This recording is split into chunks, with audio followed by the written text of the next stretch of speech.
So this is, I'll start off, okay? I'm just beginning. Hello, everyone. I am Rafael, aka Nihiranan. I have Mr. Jayant Bhandari with me. He is an investor, and he's one of the few people who has the guts to say that India has no chance. And I'm really proud to be interviewing him here. And it's a thing that I've been saying for years. And it's just that he has the guts to say it openly, and I'd like to have this discussion with him. So it's best if you introduce yourself, sir. How are you? Where are you? And who are you? Rafael, see, one good thing about me is that I don't live in India. Uh, if you Mhm. live in India, you need all kinds of connections and you have to please everyone. You have to grovel and kowtow in front of the bureaucrats and brain dead politicians. If you Mhm. don't do any of those things, your electricity goes off, your water connection stops working. You face all kinds of problems. So the good thing about me is that I left this country and I don't keep anything in this country. So when you say I have the guts, yes, I have the guts, but also more importantly, I'm protected in a way that I don't live in this country. I don't do much business in this country. I do advise some companies on investing in India, but I'm always in the background. The only people I deal with are the people who are my clients in North America. So I keep myself Mhm. away from the venality, corruption, and absolute dysfunctionality of this country, except that I do travel in India. Mhm. All right. So now I just have to ask you that have you been hearing that the country is slightly less dysfunctional or slightly more dysfunctional over the years that you've been abroad? Uh, Like, Rafael, yeah.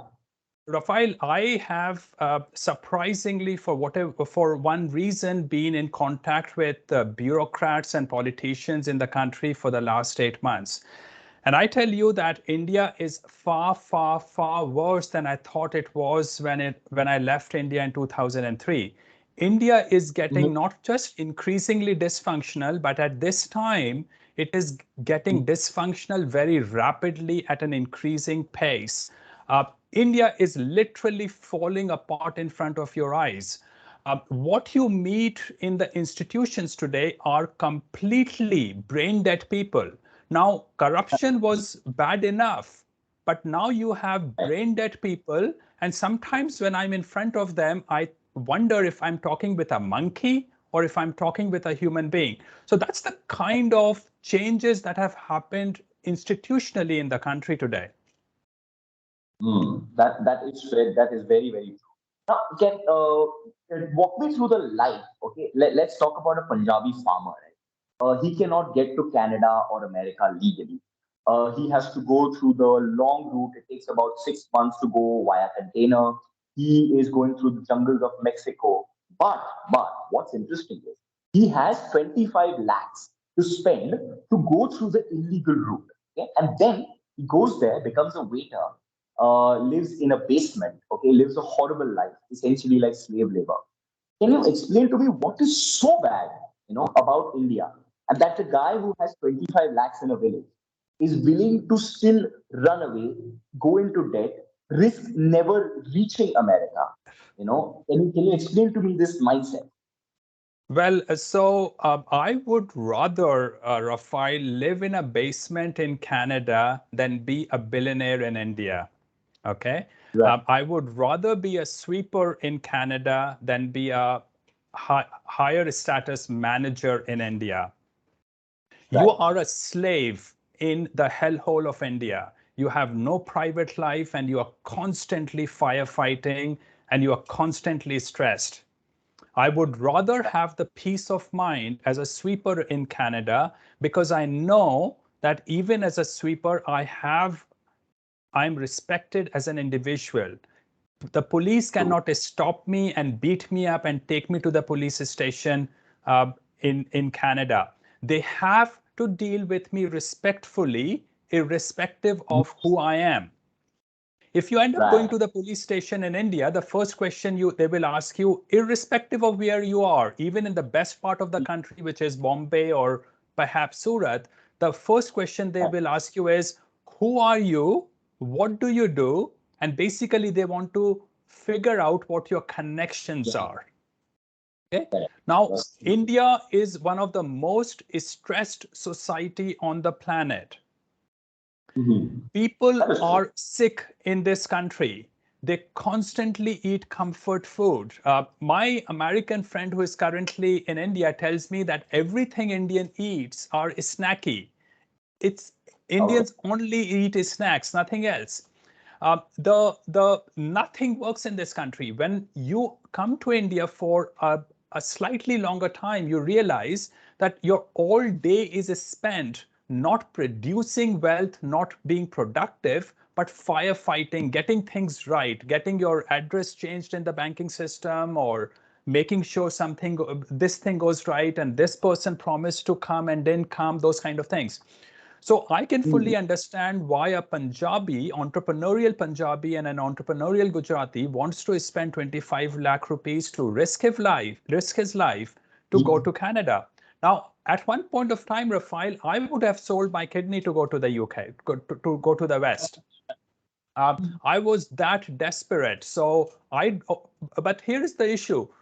The problem is that a lot of these people who emigrate from India do not prepare themselves for emigration. They think Yeah. Canada is some kind of magic wand, which in their mind means that if they went to Canada, somehow prosperity would just fall on in their lives. That's not going to Correct. happen. You have to work really hard and you have to prepare yourself, which means that you should educate yourself before you leave India. If you do not do that, you will work as a sweeper, which is a lot better than what you have here. But would you Right. even be able to get to Canada? Because crossing the Mexican border is not easy. And the good thing is you pointed out one correct thing. A lot of people crossing the Mexican borders are actually Indians. Yes. That is true. That is true. And it's mostly Indians. Like we are going there in droves. Okay. Last year, I think we had 1,60,000 people, and I am sure it reaches 3.5 lakhs. And considering the number that have already gone there, the ones that are working there, that are trying for a visa. These are just the numbers that have gotten foreign visa, foreign passports that we know of. Okay. We are not even counting the golden visas for Dubai or the permanent visas for Canada. So it is really like it has reached a point where people are desperate. Do you think that some of these people are could possibly be better off in India in a certain way? Let's say because when you have money in India and firstly things, do you admit that things are cheap in India? Would you say that really cheap? Well, yes and no. Yes and no. Let's say the cost of food is one third of what it is in Canada. Yes. However, you earn about 50 to 70 times more in Canada. Uh, Okay. right. The the health services in India are unpredictable and extremely expensive. Maybe they are again one third of the price in one third of what it would cost in a Western country. But in Canada, you get it free because you pay your taxes to cover you for your medical expenses. So the thing is, Rafael, that when I am in India, I have to tell someone in my family that I'm going to a certain place, because if something goes wrong between here and there, no one is going to look after me. The police van won't take me to the hospital. The ambulance won't take me to the hospital.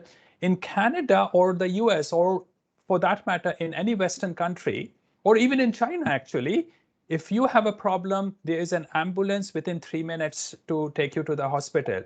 So, that is a big difference, that you have a peace of mind when you are in a Western country. True, true, very true, very true. What do you say? Because see, I know that most of the big businessmen, okay, they have passports that are Irish passports or English passports. They don't tell us. Even the biggest actors, they have passports of Dubai, etc. And they keep it's a very well known secret. Okay, but do you think India is a great place to take advantage of in the sense of stuff is cheap? Okay, you have money, you're paying minimal tax, and because you're doing all the every fraud possible and bribing every officer possible. So do you think that it's a great place to take advantage of? Like it's a great place to live for someone with above a certain net worth? Well, so listen, this is what I do when I visit India and when I'm by myself. I can get a nice room somewhere in a resort or in a hotel at a very much cheaper price than I would pay in the Western country. I so if I'm so yes, you can live a relatively inexpensive life and get a lot of facilities in this country at a very cheap price. But remember, your source of money is still in the Western society. If your source of the money wasn't in the Western society, India actually becomes an extremely expensive country. And if you have to deal with the world outside your gated community, India becomes an extremely expensive place. For example, Rafael, when I am in, even in China, when I'm in China or when I'm in other countries, I usually take the public transportation. Right. I spend something like 25 rupees or 40 rupees to go from one place to another. I don't hardly ever think of a taxi. Now, I tell you, I can't remember when I last took the public transportation bus in Bombay or in Delhi. Um, Yes. so I have to take an Uber or Ola. Now, remember that even Uber and Ola in the Western countries work perfectly. I call them, they come. But now, Right. and I'm sure you have experienced the same thing, if I call Ola in India, a minute later, Here's the all you. taxi driver calls me up and he wants to figure out where I'm going to go to so that he can see whether he wants to take me there or not. So the usual trick of Indians just come into play. That's how corrupt this country is. Now, I'm not even going Yes. to blame it all on the Ola driver because he has to bribe the police. He doesn't know where he's going. He's unprotected if he gets beaten up by the taxi drivers. So I'm not pointing blame at Mhm. him. All I'm saying is Right. that India is a shithole and nothing works in this country. Okay. Now let's, because this is one question that I have been contemplating for the last 10 to 15 years. Okay. I remember, I think about 15, 17 years ago, there was an NRI uncle of mine, and he said, just leave India. There's no future for you here. And at that time, I disagreed. I was a bit of a deshbhakt. But as I realized, as I saw India, the way it was happening, I realized one thing: it is not really the fault of the politician. It does not come from them, because it is really the people. So why do you think? Like I've gone through the entire litany of excuses. I've asked whether they are, whether it was the Mughal rule, whether it was, we were just a mess at that, or over time, as we've been conquered by others, or we have, self-propagated this rubbish that we did. What exactly led to it? Like, can you go through the whole history that could lead to this attitude, or is it just the climate? I don't know. Oh, no. Well, I mean, maybe it's the climate at the end of the day. Maybe it's the IQ and the genes of Indians. But Indians Right. are fundamentally servile people. They are a bunch of whiners and they have Mhm. no moral anchors. Now, Right. from a society like that, the only Mhm. people who can emerge into positions of power are psychopaths Mhm. because psychopaths give you uh, uh, so-called free resources. Psychopaths are what look most charming to you because you have no Yes. moral values to weigh these psychopaths against. So Right. this country is destined to be poor and wretched and is going to get worse because the institutions that the British left in this country are still Mhm. surviving in a very vague manner, and those are rapidly falling apart. So Would you say? this is fundamentally the problem of India. Now, if you go back 1,000 years, and this is something that sounds very strange to the Indian ears, and I'm, Rafael, no fan of Islam in any way whatsoever. I dislike Islam. But having said that, Islam was a positive contribution to India. That's how backward this country was. This is a fundamentally a tribal country of naked people. Mm-hmm. Islamic and Persian rulers brought in the concept of clothing, the concept of food. They brought in a concept of buildings.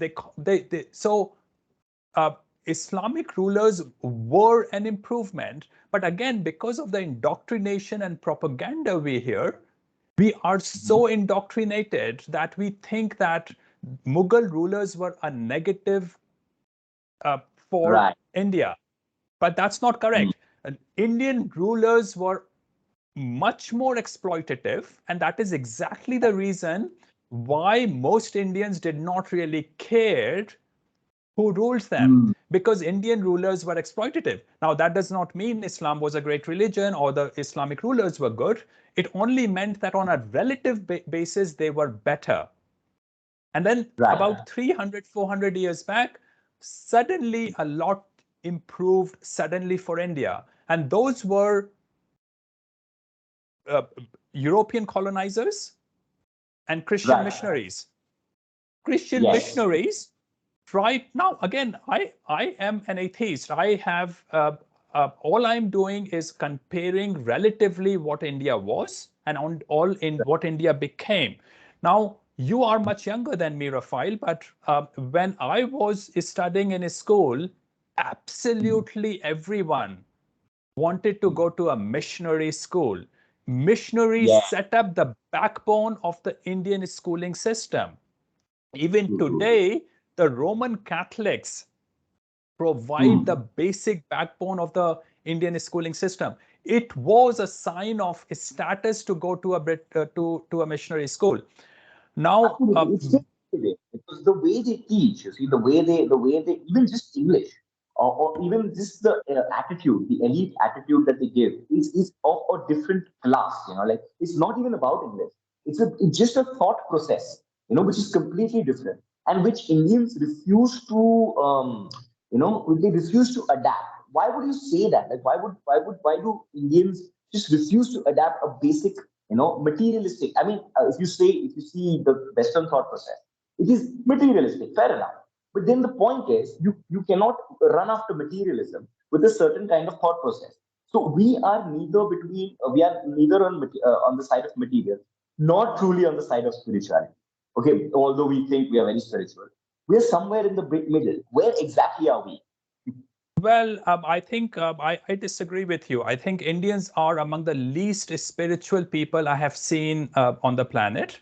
Uh, Maybe sub-Saharan Africans are similar, and maybe parts of Latin America is similar, but Indians are among the least spiritual people on the planet. And they are also Definitely. among the most materialistic people on the planet. Now, Right. remember, the definition of materialism is not whether you have access to resources or not. The definition of Mhm. materialism is your attitude towards the material. The fact that you Correct. are slave of money and slave of the Mhm. material. Every Indians com- compare and count everything based on money. They are obsessed with acquiring money. So they are an extremely materialistic people, and they are very low in spirituality. Now you can ask me, but so many Indians go to these cult leaders, so they must be seeking spirituality, even if those cult leaders are bad. But no, they are not seeking spirituality. They are looking for catharsis. They are looking for an escape from the stress of their lives. And the problem is that Indian mind is extraordinarily irrational. And because it's extraordinarily irrational, it faces an existential crisis because there are no anchors, there are no solid foundations that the Indian psyche sits on. So what it needs is escape from the realities of life, and escape and some kind of solid anchors, even though they are not solid anchors of the cult leaders. But he wants to at least consider that he has some solid leaders anchors so that he can survive another day. Correct, correct, correct. And even if they go to those babas or whatever, they are going to look for money basically. I mean, they are saying yes, we want spirituality and all, but हमारा भला कर दो, हमारा बेटा पैदा करो. There's literally this Swami, I'd rather not name him, but he's a Swami of our community, and he's a really cool guy. Like when he came, he was extremely cool. Like he was into karate, he was good thought process. He was an engineer for many years, and then something happened, and he had to come back. And I'm quite sure that he's not really into the whole money thing. He came there and he's like, I genuinely want to help. And the man aged. He aged within 10 years. I've seen the man become white hair, and and people come up to him and they'll be like, I'm marrying from outside the community. I'd like to take your permission, that kind of stuff. And he's like, I'm trying to tell you about spirituality. I'm trying to talk about God. I'm trying to talk about your life. And all you ask me are these material things. So, when you say Indians are materialistic, I completely agree. But they're materialistic in a very, I want respect kind of way. I want everyone else to agree with what my materialism is. Would you say that's right? Well, listen, when any person goes to the temple, he goes to bribe the god here. It Yes, does yes. not matter which kind of temple it is. All this do want from the god is not that to go there and think about some moral values or think about how to transact and interact with people in the society or what is good for the world or for the country. What they do is that they put a 500 rupee note in the box in the temple, bribing God to get something in later in the next few days. Now, Mhm. Rafael, I went to one of the top engineering schools in India, and it was exactly the same. The engineering students who were supposed to be scientifically minded did exactly the same thing. They went to some kind of pilgrimage or promised to do something for the god if the god gave them a certain amount of returns in terms of their mark sheet. So this is how irrational and corrupt the Indian mind is. And Rafael, I worked in this country for close to let's say 20 years. And well, all my childhood I worked with my dad. So I've worked all my life. And then as Mhm. an adult, I worked for about 14 years in this country. And I Wow. only saw things worsening, Indian mind becoming more irrational. And remember this thing Mhm. before I end this. The what I Mhm. have seen is that as Indians have become more educated, they have become Yes, more irrational. yes, It's yes. hard to understand this. The more educated they have become, the richer they have become, the more irrational they have become. And Ah, let me complete this. The problem is that the education sits on the mm, foundations of irrationality. Education for them is not about understanding science, it's about right. trying to get that paper. So all they do is learn everything by rote. And it is not, of course, learning. So it is a huge weight on their mind, and they are even more stressed and irrational as a product of their so called education. Yes, yes. Oh, but what about in the Indians that go abroad? Like, do they continue this mindset? Because we were seeing this thing called very famous. It was about getting married, and you must have heard. I forgot the name actually. But Seema Auntie was there, and Seema Tapari, and she was matchmaking and stuff. And in that, the women, there was a woman who said, Indian woman, and she had children, etc. And she's telling her kids, she's like, I told my kids, I want 3 degrees, or I don't want to see your face.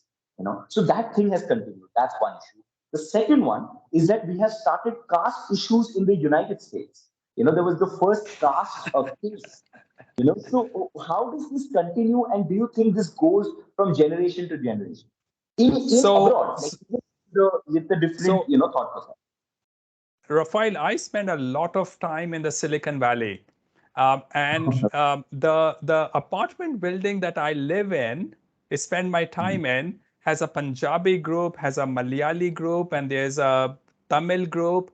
There are all kinds of Mhm. groups, and also Yes. subdivided into their caste groups. Muslims, Christians, and non other the so-called non-Hindu religion people Mhm. from India also follow the caste system. Okay, so they Yes. also have their own caste system. Indians fundamentally don't change. Um, Mhm. I know of Indian children asking their parents to come in their Mercedes or an expensive car to pick them up from the school. Now, Oh, the wow. Western mentality is to underplay it.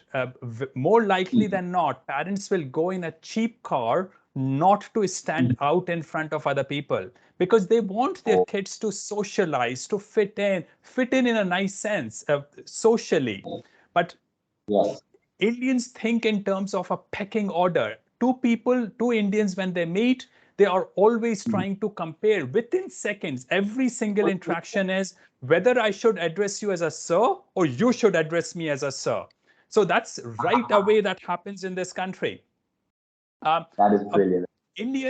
Indians overall are a negative contribution to the Western society. They do not fundamentally change because Yes. their basic instinct continues to be resource acquisition even when they go out to the West.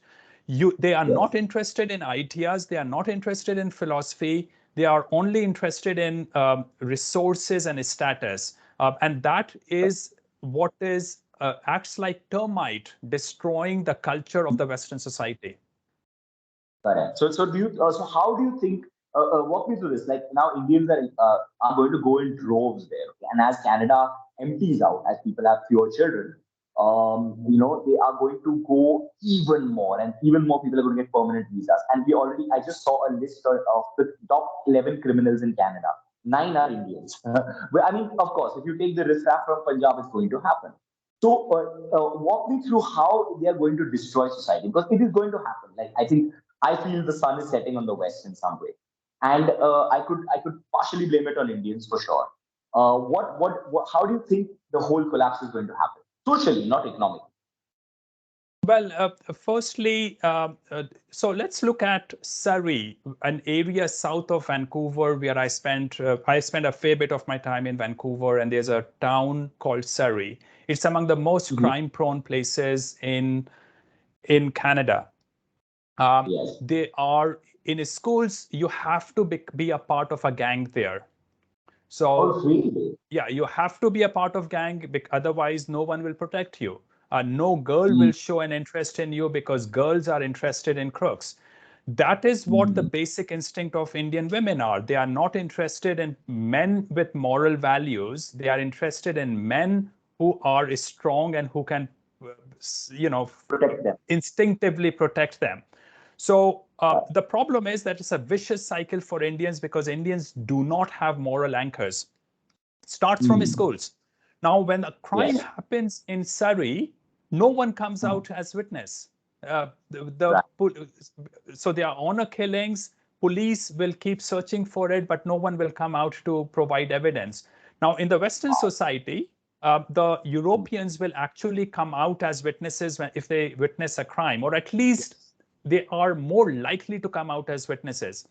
So Mhm. this is the problem, and that's how the society starts falling apart. The Indians are big in terms of doing drug trade, for example, um, Yes. and that is where the lot of criminality of Indians come from in Canada. Mhm. So you're basically saying school by school, area by area, it's going to start sort of devolving at some rate. You have to fight for civilization. Civilization does not exist in nature. Forest exist in nature. And if someone tells you that a forest is very peaceful and calm and the air is so good, he does not really know what's happening in forest. When you actually pay attention to what's happening in forest, it is non-stop murders and rapes. That's what Absolutely. animals do. Okay, that's what animals do. Civilization is a product of fighting for it. You have to have a critical mass of people who rise up for what is right to create a civilization. Now, Rafael, in Canada, maybe it's only 2%. I'm not saying every Canadian is uh, morally structured the right way, but they have a Yes. critical mass. If something goes wrong in front of They will- 100 people, there will be two people who will rise up and say, hey, stop this craziness. In Correct. India, I tell you, there could be 10,000 people and not one person will stand up to protect you. I Absolutely. remember, I Yeah, go on. remember when I used to take a air-conditioned bus in India from one city to another at one point of time. Those were the Right. days when Ramayana and Mahabharat used to run on the television on Sundays. So the bus Mhm. driver would stop the bus to let Oh, people watch Ramayana for 1 hour before he carried on. so And I said, crazy. no, you can't really stop the bus. People Mhm. were prepared to beat me up and they were prepared. Yeah. Everyone said that, listen, we will tell the authorities that you did not stop the bus engine failed. So that's how lie. Mhm. I mean, you're watching Ramayana, you're watching something supposed to be spiritual, and all you're backing it up is on the basis of lies and fraud. Absolutely. Brute force. Brute force. That's what we believe in here. It is crazy. Okay. What do you think? This is a controversial. No, not controversial, actually. It's a really weird question. What do you think is the solution to it? Because me and my friend here, we sit and discuss this all day. And I've discussed this with so many people and NRIs. And they're like, there is no solution. Go abroad, okay, or go to a convent school, send your kid to a convent school, go abroad, and just change. You cannot be like this in India. So what you think there is a solution? Like, could there be a serious dictator, or somebody like Yogi, for example, Yogi Adityanath he's doing it in a very feudal way, but he's trying something. I also feel Narendra Modi is trying something. So what do you think is the solution to this? Um, well, so the way things exist, the only solution for a sane minded person is to get out of the country.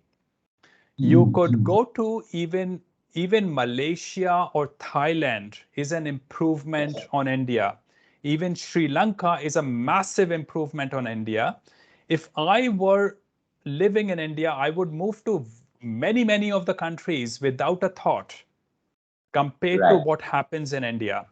I don't see any future of India at all. In fact, everything is getting worse. And as I said to you earlier, since the time the British left the country, everything has become worse and worse.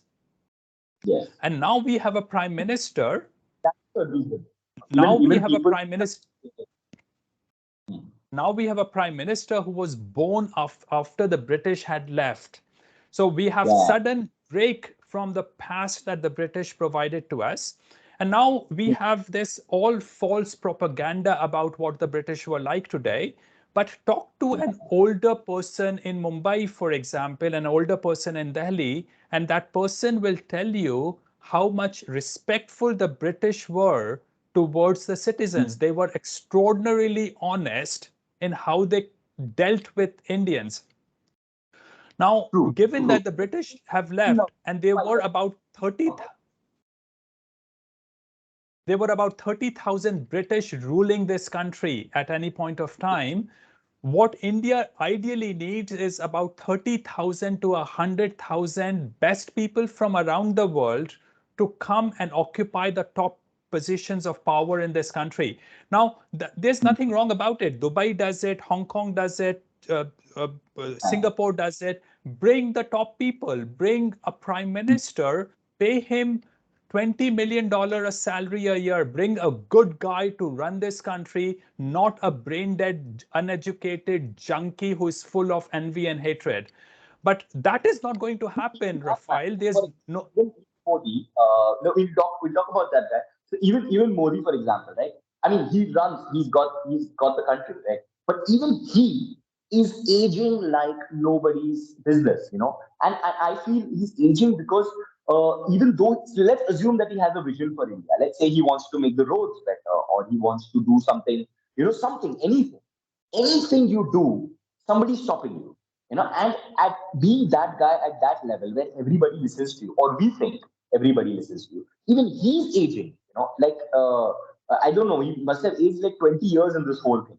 So even that guy does not have the power to do whatever he wants, let's assuming he has a vision. Well, the assumption is extraordinarily erroneous. There is no way for a good person with a vision to rise up in power in India. Not a single person like that can rise up into power in India. Now, when you watch Modi, look at his surroundings, look at the walls of his house, the background, and you realize that the cables are hanging, the walls are badly painted. Okay, because government services are provided by this public works departments or municipal corporation or whatever corrupt departments those are, and what you have is extraordinarily dysfunctional people, unskilled people, low quality corrupt people dealing with your Yes. providing environment for you. Your security officers are corrupt people as well. I mean, they come from the same society. So you cannot trust anyone within your circle. So True. you are correct And- that even if a good person came to power, how would you bring any change in this country, because you don't really have skilled people in the country. Now, here is a good way to think about it. Here's a good way to think about it. If you have run a company or an organization of 5 people, you know how hard and impossible it is to control corruption and make sure that they do the right thing. Running 5 people is impossible in this country. How can you manage this country? So uh, even if you had vision, which itself is an extraordinarily erroneous assumption, because there's no way you can get a visionary rise into position of power in this country, in India. Right. Hmm. Because even once Modi had, normally he's giving his stuff, like he's just talking, all PR stuff. And one day he got really candid. He's like, even I have to wait until 2 o'clock, call that IAS officer, Arey wo hua kya? So even a guy with whatever vision you are talking cannot achieve or is trying hard to get stuff done, through at least the legal way that we know of. Well, Rafael, firstly, let me say you have a soft corner for Yogi Adityanath and Modi. And that's No. an erroneous position to start with, because the only kind, so psychopaths rise up in power in the Western society as well, but they are Mm, restrained by the moral structure of the society. The psychopaths in India are completely unrestrained, and they are, mm, the worst problem is not psychopathy or corruption. The worst problem is extraordinarily low IQ and mm. complete brain dead way of their thinking, and that the fact that they are filled with envy and hatred for other people. So there is, Yeah. so you, if you at all think that these people can bring any change whatsoever in this country, is completely wrong. Mm. No, no, my point is that even if you really want to do a bad thing, right, it is so difficult to do it. Like, anything, just moving people in any direction is an effort, it actually ages you. So, yeah, I mean, like, you're right, you're right. It just does not and work and in and any that is the direction. problem, and that is the problem with the fact that Indians are so immoral, they are not committed, they are backstabbers, and the Mm, moment you are away, they stop working. And that happens even in the top positions of power in this yeah, country. That is why they don't trust anyone.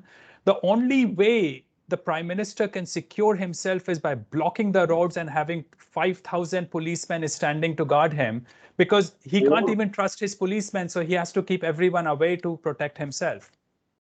yes, yes, absolutely. That is so true. Okay, so basically, India is ungoverned, right? I'm getting that from you, that we are the kind who cannot be governed. But can you tell me? Can you give me three reasons why? Like just general reasons, like shooting in the breeze. Like, for example, I'd say one of the reasons is the heat, because the global South in general is very, it's just the heat that you're very demotivated. Of course, Indians have much, much more reasons. So what are those other reasons? Well, I think the biggest reason is Indians. Indians have no. Indians are tribal people. You have to really understand what India was like when it was ruled by Indians. So you have to Yes. go to the pre-Persian and pre-Mughal era to understand what Indians were ruled by. And that's what we are going to ultimately get to once we have destroyed all the institutions and infrastructure left by the European colonizers. So the biggest problem of Indians is Indians, and if you somehow replaced Germans with Indians overnight, I tell you, India will become a great tourist destination. People will love coming here for the beaches and the sun and the wonders of Himalayas and the uh, you know uh, so there's so much India can offer, but because we are Indians, nothing will happen. That's truly the biggest problem of this country. Yeah, someone told me I love India, but I hate India. I so agree with that. Okay, so let's. I'm going to ask you, what do you think about a random question? What do you think about the science of Indian superstition? There was this mother who told me, she's like, I love wearing my Mangal Sutra, and she has a daughter, and she's like, I love wearing my Mangal Sutra, and it has health benefits also. So I'm like, okay, if it has health benefits, why don't you make your daughter wear it? And she was speechless. So, what do you think about the science of Indian superstition? Well, you this is very interesting, Rafael. You talk with, and so what I do as a profession is I interview managements and directors of companies to understand the quality of managements in companies. That's what brings me Mhm. money. Uh, Right. I talk with Indians, and within 2 minutes, I figure out that they will have said 5 sentences which are mutually contradictory. They lie Mm. non-stop. Indians Right. lie non-stop. Uh, Right. and they don't even understand that they should at least lie in a coherent way. They lie, and then 10 seconds later they say something completely contradictory. Now, Right. I have nothing against certain rituals. As long as Mangal Sutra is a symbol of your commitment to your husband, I think it's a great ritual. I'm an atheist, but I think some of the rituals that are followed in Islam or in Christianity or among Hindus or Jains, I'm perfectly fine with them. You need a way for people to come together for and share a commonality among themselves. I have nothing against the rituals, but when it becomes materialistic, it becomes a problem. Now, what this woman told Mhm. you was one thing was her closeness with commitment to her husband, but she now looks at it as a materialistic thing, which is that it will improve her health or it will give her some benefits. So that is again the focus of an Indian is food and sex, and maybe a more sophisticated version or combination of food and sex, which is resource acquisition. This awesome. Yes, makes sense. Right. So, okay, cool, cool, cool. So, all right. I have a controversial question now. Do white people have a natural right to rule the world? No, no one has the right to rule the world, but everything is hierarchical. You don't put your dog as the manager of your household. Mm, You have your pets. Everyone has a position in life. There's a mm. natural hierarchy. So no one has the right to rule the world. In fact, anyone Oh, who thinks he has the right to rule the world is exactly the person who's completely unfit to rule the world. We fair get enough. into That, positions because that's what we are competent in. You went to a medical school, for example, and you are a doctor, and I respect you. I would go come to you as a doctor. I'm a financial advisor. You will come to me respectfully as a financial advisor. That does not mean that this morning when I come to your medical clinic, I would call you sir, and when you come in the evening to get financial advice, you would call me sir. It's not that I'm higher or you are higher. We are exchanging our competencies, and a mm, CEO of a company should look at himself as a service provider to his subordinates. We are all independent. I have never seen myself as an employee of a company. I don't see people who work for me as employees of mine. They are people I work with. We do different things. And that is why Western society does not crave as much for status positions as Indians do. You want to become assistant manager and then senior assistant manager and then manager. And this thing goes on and on in this country, in India.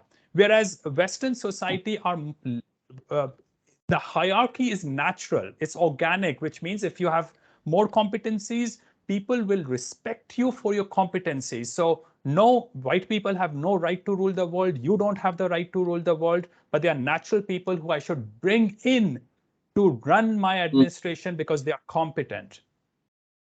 Right, right, right. So, and do you think that democracy, at least the white civilization, or the things that basically it started with the French Revolution, etc., because they worked so hard to earn it, okay, and because they had gone through the Dark Ages and then the Renaissance and everything, because they worked so hard to earn it that they value it more. Is it the hard-earned thing that is more valued? Well, democracy doesn't work at all. It does not work anywhere on the planet.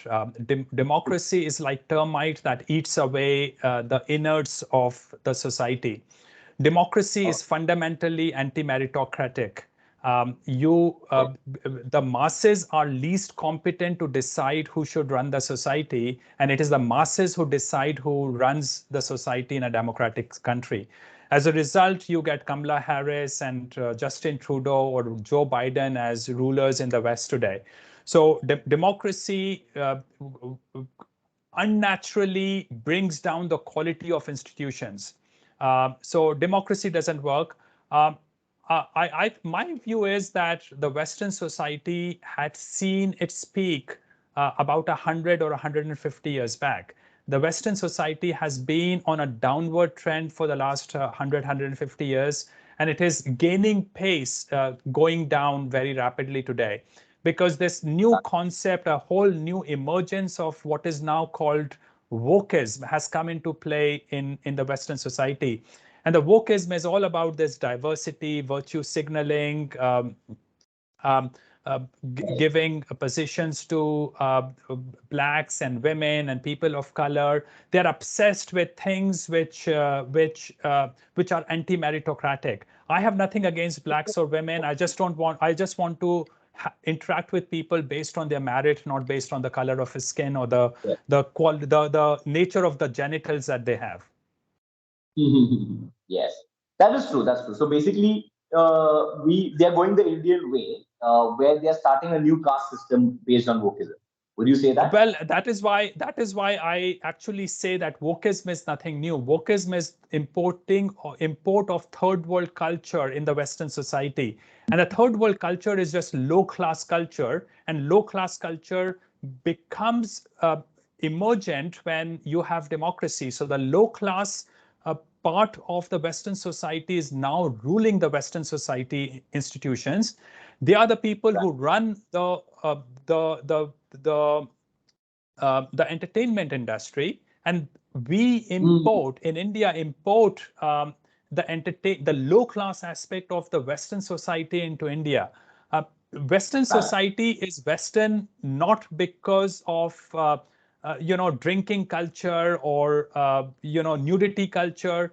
Those were actually primarily pagan values of the third world. Yes. That was what countries like India were like. That is Raphael, exactly I'm not. absolutely sure, I'm almost sure that your great, great, great mom walked Mm. around topless. When I was growing up in my city, a large number of women used to walk around topless in my city. Clothing was a product of what Islamic rulers and Christian rulers brought to India.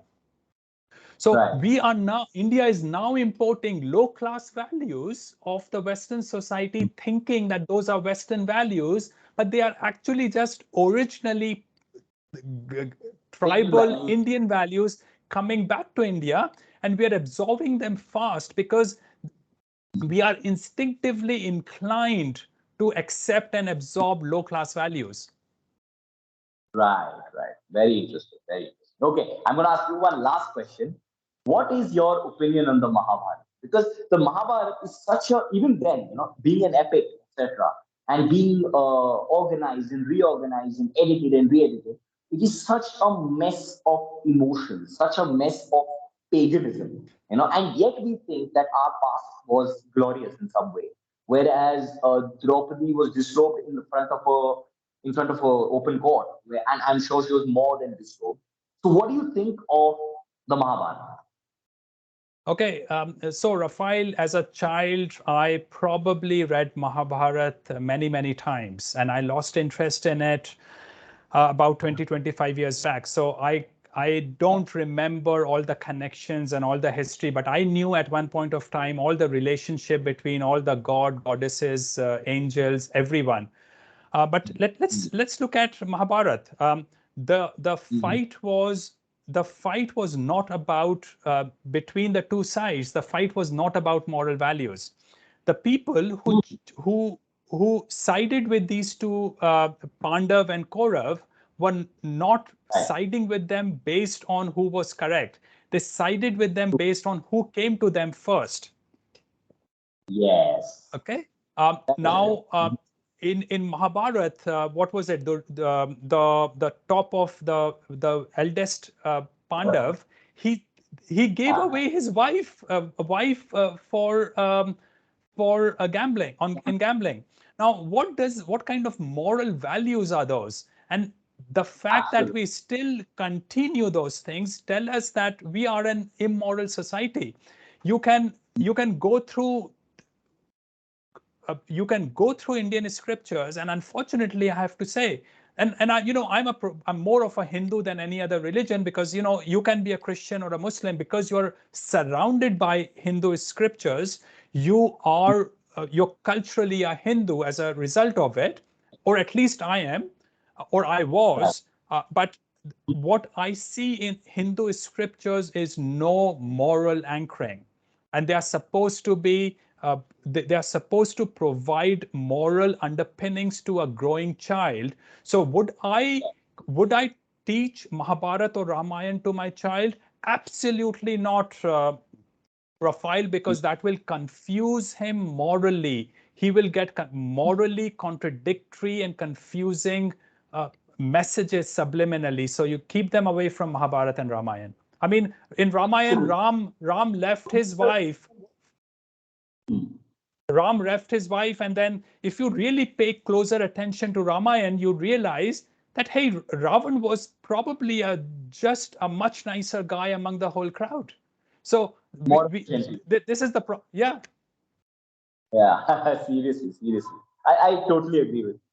All right. So, do you have any concluding remarks? Because the so I have basically I run one channel which is called anti. It's an anti-natalist channel called Nihilana. Okay, and we believe in we have a position that in general West India doesn't matter. That having a child is a bad idea. That is one. And secondly, I generally talk to people. I've started something called Black Sheep Academy, where I try and teach Indian morality, where I'm just trying to explain to them, let's learn Western basics because that is the way to go ahead in the world. So, like, communication, for example, or what are relationships, or what is love, etc. So, would you have any concluding remarks for, from an anti-natalist point of view, and from my channel's point of view, where I can explain to my followers that, okay, this is what this guy's talked about all this, and what is your concluding remarks, your general, your one paragraph or whatever. Well, so if you are a morally good person, I think it is good for you to have as many children as possible, because you want to leave behind as much Hmm. moral values in this country and in your society as possible. Now, Right.